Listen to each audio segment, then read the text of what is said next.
আসসালামু আলাইকুম ওয়া রাহমাতুল্লাহি ওয়া বারাকাতুহু। দেশে এবং প্রবাসে যে যেখান থেকে আমার এই ভিডিওটি দেখছেন সবাই কেমন আছেন? আশা করি সবাই ভালো আছেন, সুস্থ আছেন। আমি আছি আপনাদের সাথে মালয়েশিয়ার কুয়ালালামপুর থেকে।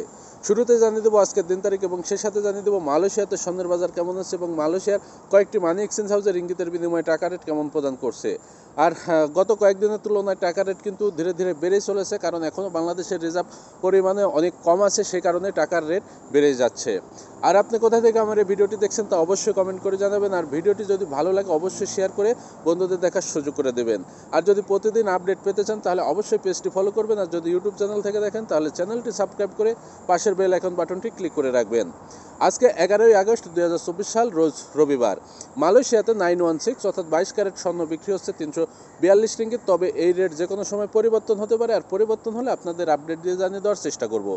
আর এক ভরি সমান হচ্ছে 11.664 গ্রাম। এবার জানিয়ে দেবো মালয়েশিয়ার কয়েকটি মানি এক্সচেঞ্জ হাউসের রিঙ্গিতের বিনিময়ে টাকা রেট কেমন আছে। সর্বোচ্চ রেট প্রদান করছে লোটাস রিমিট এক্সচেঞ্জ মানি হাউস। তার আজকে এক রিঙ্গিতের বিনিময়ে যে কোনো ব্যাঙ্ক অ্যাকাউন্টে দিচ্ছে 26 টাকা 93 পয়সা, যে কোনো ব্যাংকের পিন নম্বরে দিচ্ছে 26 টাকা 36 পয়সা, সাথে 2.5% প্রণোদনা যোগ হবে। এনবিএল মানি ট্রান্সফার তার আজকে এক রিঙ্গিতের বিনিময়ে যে কোনো ব্যাঙ্ক অ্যাকাউন্টে দিচ্ছে 26 টাকা 70 পয়সা, যে কোনো ব্যাংকের পিন নম্বরে 26 টাকা 20 পয়সা, বিকাশ ওয়ালেটে এক রিঙ্গিতের বিনিময়ে 26 টাকা 40 পয়সা, সাথে 2.5% প্রণোদনা। অগ্রণী রেমিটেন্স হাউস তার আজকে এক রিঙ্গিতের বিনিময়ে যে কোনো ব্যাঙ্ক অ্যাকাউন্টে দিচ্ছে 26 টাকা 60 পয়সা, অগ্রণী ব্যাংকের পিন নম্বরে 26 টাকা 20 পয়সা এবং অন্যান্য ব্যাংকের পিন নম্বরে 26 টাকা, সাথে 2.5% প্রণোদনা যোগ হবে। রিয়া মানি ট্রান্সফার তার আজকে এক রিঙ্গিতের বিনিময়ে যে কোনো ব্যাঙ্ক অ্যাকাউন্টে দিচ্ছে 26 টাকা 70 পয়সা, যে কোনো ব্যাংকের পিন নম্বরে 26 টাকা 20 পয়সা, বিকাশ ওয়ালেটে 26 টাকা 25 পয়সা, সাথে 2.5% প্রণোদনা যোগ হবে। সিবিএল মানি ট্রান্সফার তার আজকে এক রিঙ্গিতের বিনিময়ে যে কোনো ব্যাঙ্ক অ্যাকাউন্টে দিচ্ছে 26 টাকা 60 পয়সা, যে কোনো ব্যাংকের পিন নম্বরে 26 টাকা 20 পয়সা, বিকাশ নগদ ওয়ালেটে এক রিঙ্গিতের বিনিময়ে 26 টাকা 40 পয়সা, সাথে 2.5% প্রণোদনা যোগ হবে। Max money exchange remittance house তার আজকে এক রিঙ্গিতের বিনিময়ে যে কোনো ব্যাঙ্ক অ্যাকাউন্টে দিচ্ছে 26 টাকা 75 পয়সা, যে কোনো ব্যাংকের পিন নম্বরে দিচ্ছে 26 টাকা 45 পয়সা, সাথে 2.5% প্রণোদনা যোগ হবে। ওয়েস্টার্ন ইউনিয়ন তারা আজকে এক রিঙ্গিতের বিনিময়ে যে কোনো ব্যাঙ্ক অ্যাকাউন্টে দিচ্ছে 26 টাকা 80 পয়সা, যে কোনো ব্যাংকের পিন নম্বরে 26 টাকা 36 পয়সা, ডাচ বাংলা ব্যাংক এশিয়ার পিন নম্বরে 26 টাকা 40 পয়সা, ইসলাম ব্যাংকের পিন নম্বরে 26 টাকা 48 পয়সা, সাথে 2.5% প্রণোদনা যোগ হবে। মার্সেন্টেড মানি ট্রান্সফার তারা আজকে এক রিঙ্গিতের বিনিময়ে যে কোনো ব্যাঙ্ক অ্যাকাউন্টে দিচ্ছে 26 টাকা 70 পয়সা, যে কোনো ব্যাংকের পিন নম্বরে 26 টাকা 15 পয়সা, বিকাশ ওয়ালেটে 26 টাকা 20 পয়সা, সাথে 2.5% প্রণোদনা যোগ হবে। ইনস্টাপে ওয়ালেট তার আজকে এক রিঙ্গিতের বিনিময়ে যে কোনো ব্যাঙ্ক অ্যাকাউন্টে দিচ্ছে 26 টাকা 60 পয়সা, যে কোনো ব্যাংকের পিন নম্বরে দিচ্ছে 26 টাকা 20 পয়সা, বিকাশ এবং নগদ ওয়ালেটে এক রিঙ্গিতে দিচ্ছে 26 টাকা 22 পয়সা, সাথে 2.5% প্রণোদনা যোগ হবে।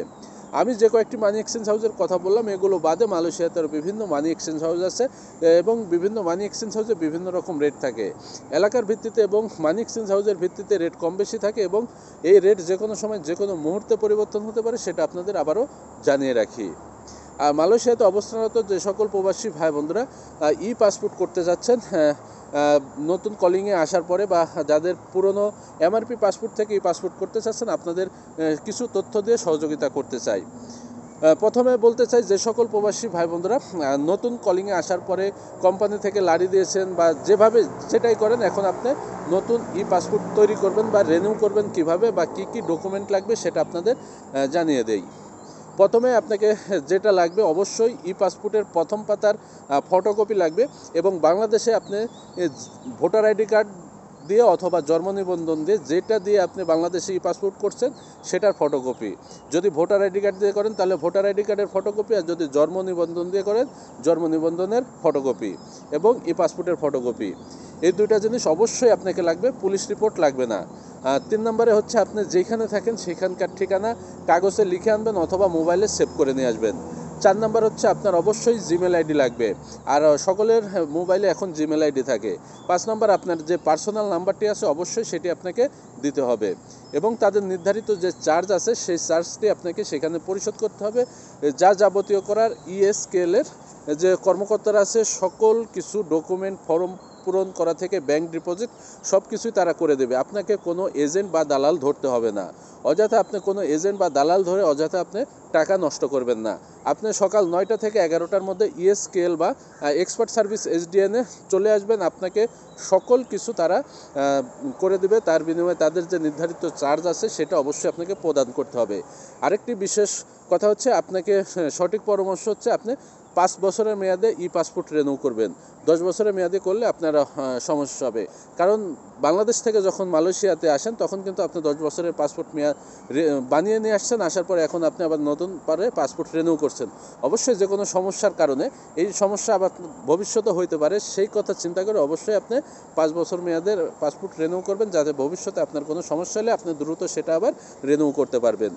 এবং এমআরপি পাসপোর্ট থেকে যদি আপনারা পাসপোর্ট করতে চান তাহলে আপনাকে কি করতে হবে, অবশ্যই আপনার বর্তমানে যে এমআরপি পাসপোর্ট আছে সেই পাসপোর্ট অনুযায়ী আপনার ভোটার আইডি কার্ডের সকল তথ্য ঠিক থাকতে হবে। আর যদি ভোটার আইডি কার্ড না থাকে তাহলে ডিজিটাল জন্ম নিবন্ধনে আপনার সকল তথ্য হুবহু মিল থাকতে হবে। অর্থাৎ আপনার এমআরপি পাসপোর্টে আপনার নাম, আপনার পিতার নাম, আপনার মাতার নাম এবং আপনার ঠিকানা যেভাবে আছে ঠিক সেইভাবে আপনাকে ডিজিটাল জন্ম নিবন্ধন আপনার ইউনিয়ন পরিষদ থেকে বানিয়ে আনতে হবে, অথবা আপনার ভোটার আইডি কার্ডে হুবহু মিল থাকলে তাহলেই আপনি পাসপোর্ট করতে পারবেন।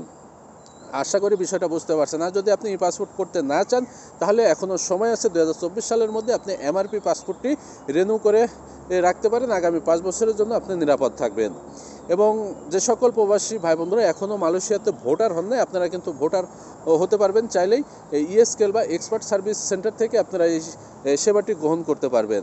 আর ভোটার হওয়ার জন্য আপনাকে যে ডকুমেন্টগুলো তো দিতে হবে এর পূর্বেও অনেকবার জানিয়ে দিচ্ছি, আবারও জানিয়ে দিই সংক্ষিপ্ত। অবশ্যই আপনার পাসপোর্টের প্রথম পাতার ফটোকপি লাগবে এবং চেয়ারম্যান কর্তৃক আপনি ইউনিয়ন নাগরিকদের সনদপত্র লাগবে। এগুলো নিয়ে আপনি ইএসকেএল সেন্টারে চলে আসবেন। তাদের নির্ধারিত চার্জ এবং তারা সকল ফরম পূরণ করে সকল কার্যক্রম সম্পূর্ণ করে আপনাকে সেটা জানিয়ে দেবে। আশা করি বিষয়টি বুঝতে পারছেন। সবাই সুস্থ থাকুন, ভালো থাকবেন। আজকে এ পর্যন্ত, আবার নতুন কোনো আপডেট নিয়ে আপনাদের সামনে হাজির হব। আসসালামু আলাইকুম ওয়া রাহমাতুল্লাহি ওয়া বারাকাতুহু।